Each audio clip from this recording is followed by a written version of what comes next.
Look out! A man is being mauled by a chimpanzee at the zoo. Oh my God, it's tearing him apart. His daughter is watching. The 14th of September, 2023. Riverside Zoo, Columbus, Ohio. A perfect family day that turned into pure nightmare. Marcus Riley, 34, insurance salesman, amateur animal enthusiast, devoted father to 8-year-old Emma. He thought he understood chimps better than zoo safety protocols. Milo, 165 pounds of muscle, 28 years old, showing signs of aggression for weeks. To visitors, he looked calm. To experts, he was a ticking time bomb. Dr. Sarah Chen, primatologist.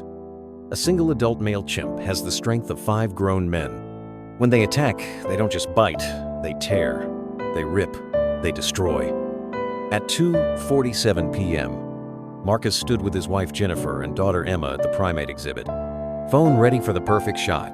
Barriers looked secure. Animals looked docile. He thought he knew better than decades of zoo experience. Better than the warning signs. Better than the safety protocols designed to prevent exactly what was about to happen. In 30 seconds, Marcus would learn why those barriers exist. And his daughter would witness something that would scar her forever. This is how one man's fatal overconfidence became a family's worst nightmare. Chapter 1. The moment everything changed. Marcus Riley had promised his daughter Emma a special zoo day. They arrived at Riverside Zoo at 10:30 a.m., heading straight for the primate section, Emma's favorite. Marcus prided himself on knowing animal behaviors. Growing up in Cleveland, family zoo trips reinforced his belief that he understood animals better than most people. He could predict feeding patterns, knew which animals performed for crowds. See how the gorillas avoid eye contact? That's respect in their world.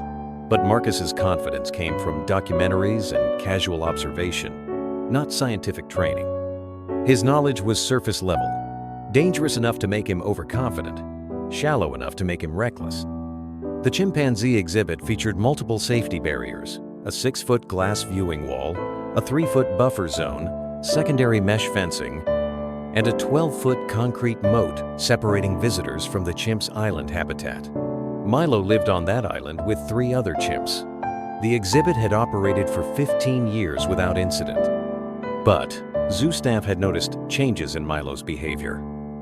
Headkeeper Maria Santos documented increased aggression, territorial pacing, aggressive displays, unusual fixation on visitors.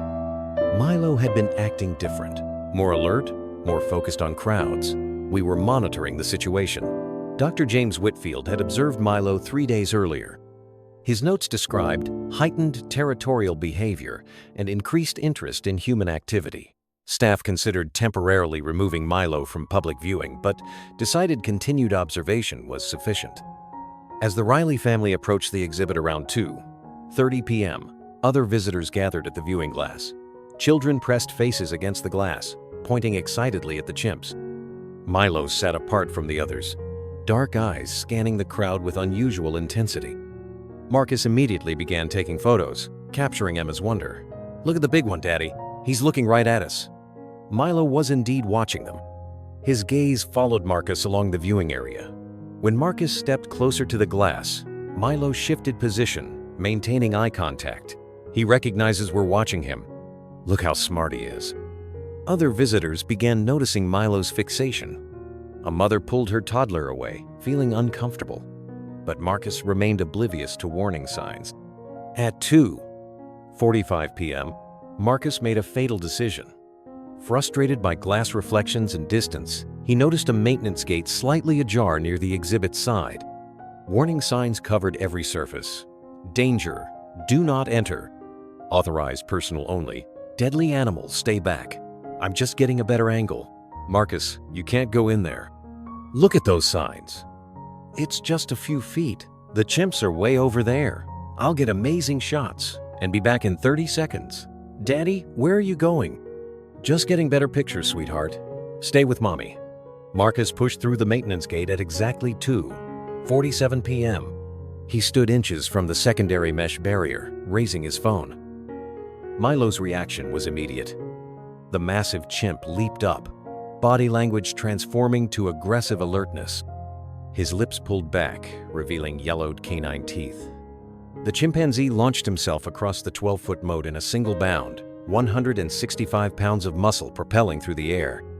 His hands slammed into the mesh barrier inches from where Marcus stood. Marcus stumbled backward.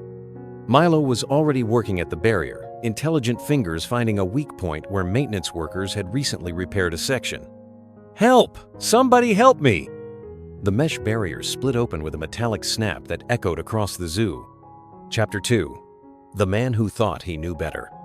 Marcus Riley had always believed rules applied to other people, not from malice, but from confidence that he could handle any situation. It served him well in insurance sales, where calculated risks won clients. Growing up in Cleveland, family zoo trips reinforced Marcus's belief that he understood animals. He could predict behaviors, often corrected guides when explanations didn't match documentary knowledge. Marcus always thought he was the smartest guy in the room. Usually he was right, which just made him more confident about everything else. When Emma was born in 2015, Marcus threw himself into fatherhood with intense research and elaborate educational experiences. Zoo visits became regular father-daughter traditions, but Marcus's knowledge remained theoretical. He'd never worked with wild animals, never received professional training, never witnessed lightning-fast transitions from calm to violent. His Instagram account, Wildlife Marcus, featured zoo photos with detailed behavioral explanations delivered with expert confidence despite amateur status. Most people don't realize that chimpanzees are actually more closely related to humans than they are to other monkeys. Their intelligence levels are incredible. This proved deadly when combined with risk-taking tendencies. Marcus had a history of pushing boundaries, college building climbs for photos, off-trail hiking, positioning at zoo barrier edges. He always got away with it. Marcus would do something nerve-wracking, but get amazing photos. Nothing bad happened. He started believing he was immune to rules. On September 14th morning, Marcus was particularly excited about testing his upgraded phone camera. Emma had been requesting monkey house visits for weeks. "Tomorrow's going to be perfect. I've got the timing figured out. I know exactly where to go for the best shots." But Marcus's research focused on photography opportunities, not safety protocols or chimpanzee attack statistics. The maintenance gate Marcus entered had been left unsecured by groundskeeping crew. The gate's security mechanism had malfunctioned, requiring temporary fixes. Chimpanzees are incredibly intelligent. They understand human behavior patterns and can differentiate between normal visitors and potential threats. Marcus's actions would have been interpreted as aggressive behavior by the chimp. As Marcus pushed through the maintenance gate at 2:47 p.m., multiple factors aligned for disaster. Milo was already in heightened alertness, barriers were compromised, and Marcus positioned himself where his presence would most threaten the territorial chimp. "Marcus, get back here!" Why is Daddy making the monkey angry? In final seconds before impact, Marcus remained convinced his knowledge would protect him. Chapter 3. 30 Seconds of Terror. The mesh barrier exploded outward. Milo burst through, his massive frame closing the distance to Marcus Riley. Milo struck Marcus with linebacker force, arms wrapping around the man's torso as momentum carried both to concrete. "Marcus!" Milo's attack was methodical, driven by evolutionary programming.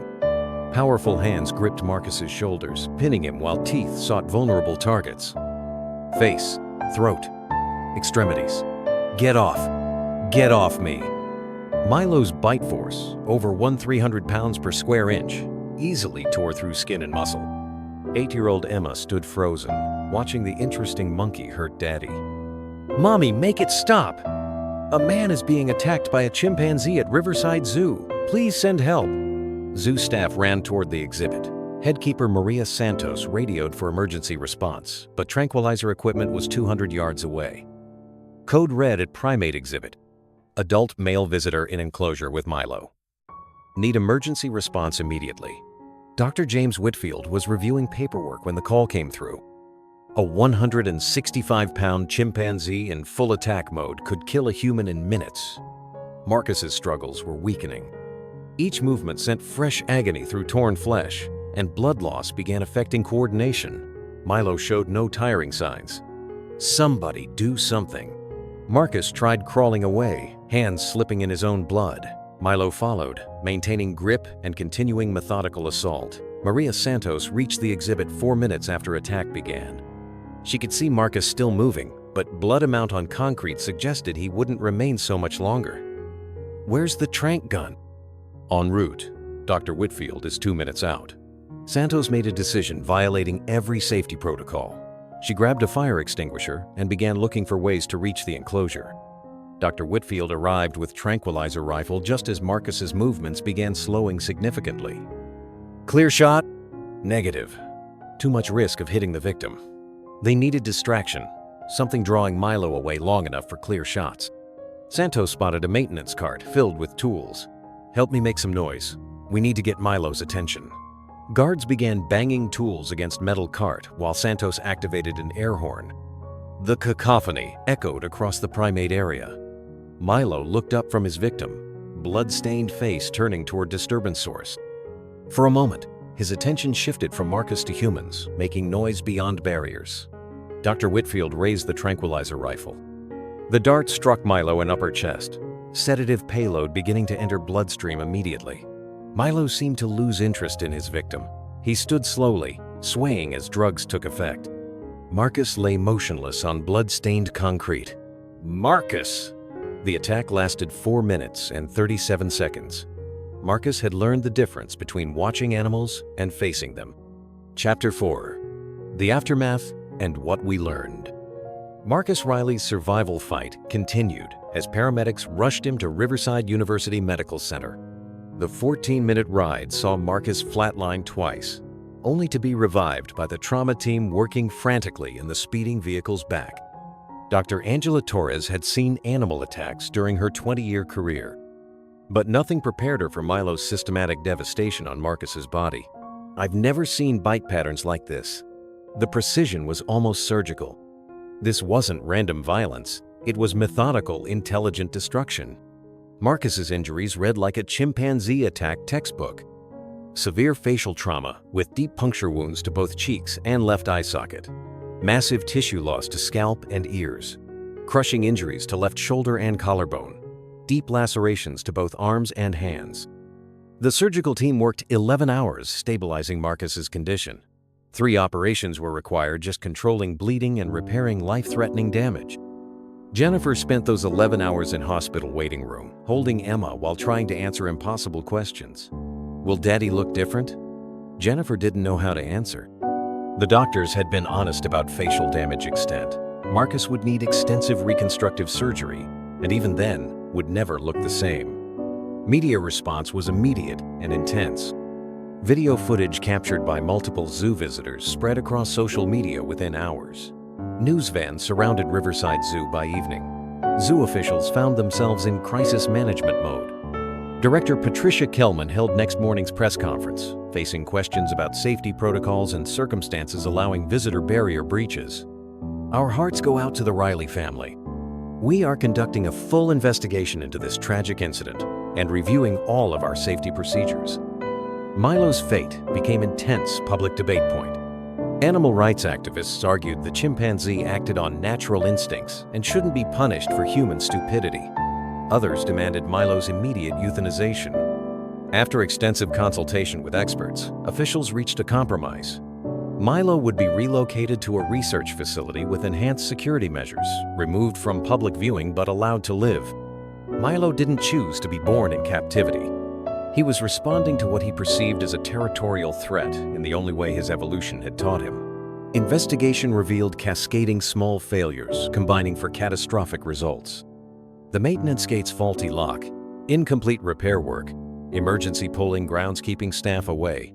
Together they created perfect disaster opportunity. More troubling was discovering Marcus wasn't the first visitor breaching zoo barriers. Security footage showed several instances of guests climbing railings, reaching into enclosures, ignoring posted warnings. People see animals in zoos and forget they're looking at wild predators. The barriers create an illusion of safety that can lead to dangerous overconfidence. Zoo officials implemented immediate changes. All maintenance gates received electronic locks requiring key card access. Security patrols increased during peak hours. Warning signs were redesigned to be more explicit about barrier violation dangers. Marcus spent 6 weeks in intensive care before transferring to regular hospital room. Physical healing would take months, but psychological trauma was already evident.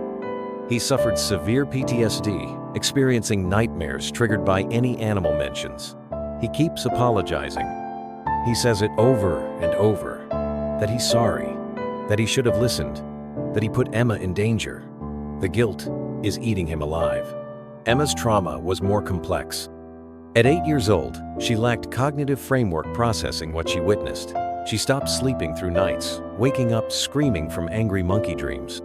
Emma's entire worldview about safety and predictability was shattered in those few minutes.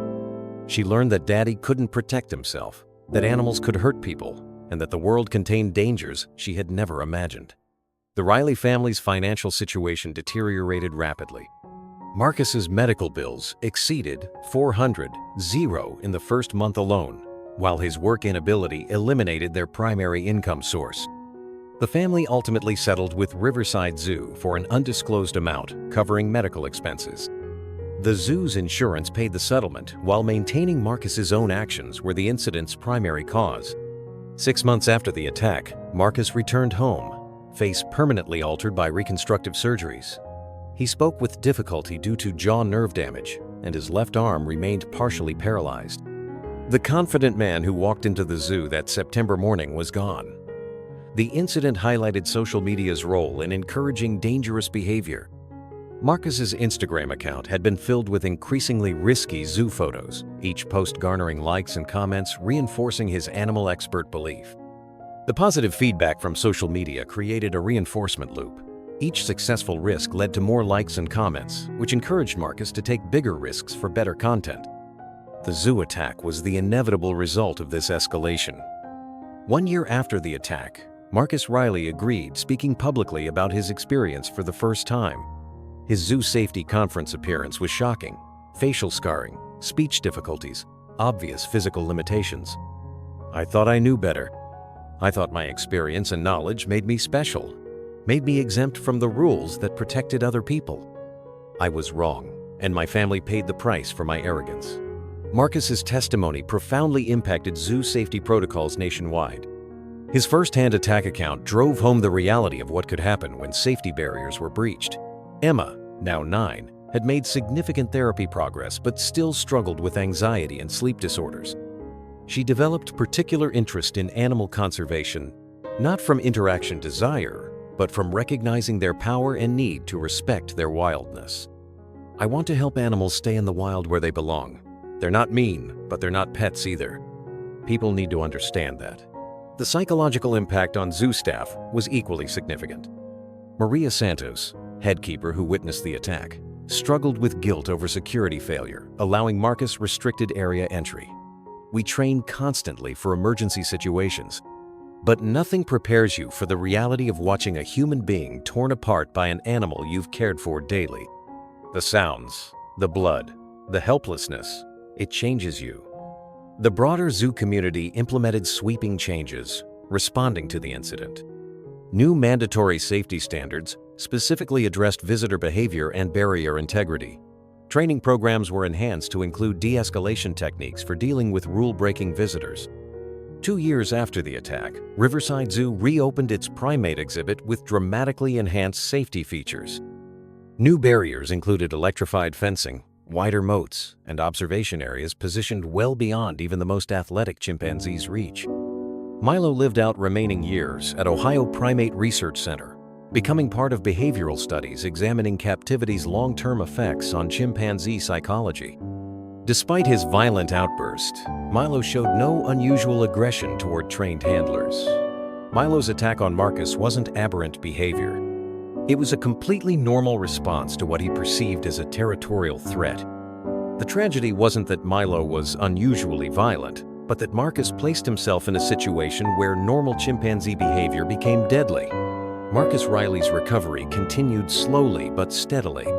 3 years after the attack, he had regained partial left arm use and could speak clearly despite ongoing facial nerve damage. He found work as safety consultant for insurance companies. Every day I look in the mirror and see consequences of thinking I knew better than safety protocols.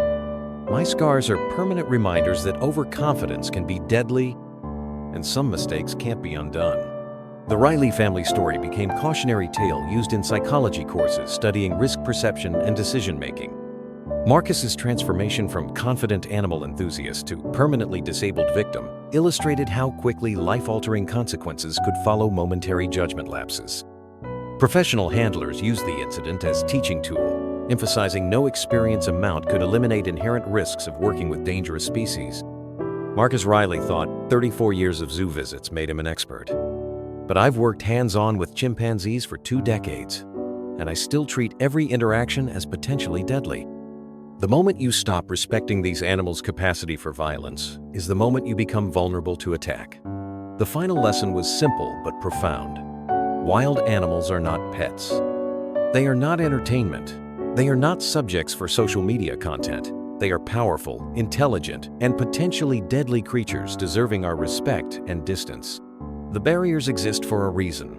The warnings are written in blood. Marcus Riley's scars are permanent reminders of what happens when we forget some rules aren't suggestions. They're the difference between going home safely and never going home at all. Thanks for watching Animal Ambush and Encounters. Subscribe for more shocking true animal stories that expose the dangerous reality behind human-wildlife interactions.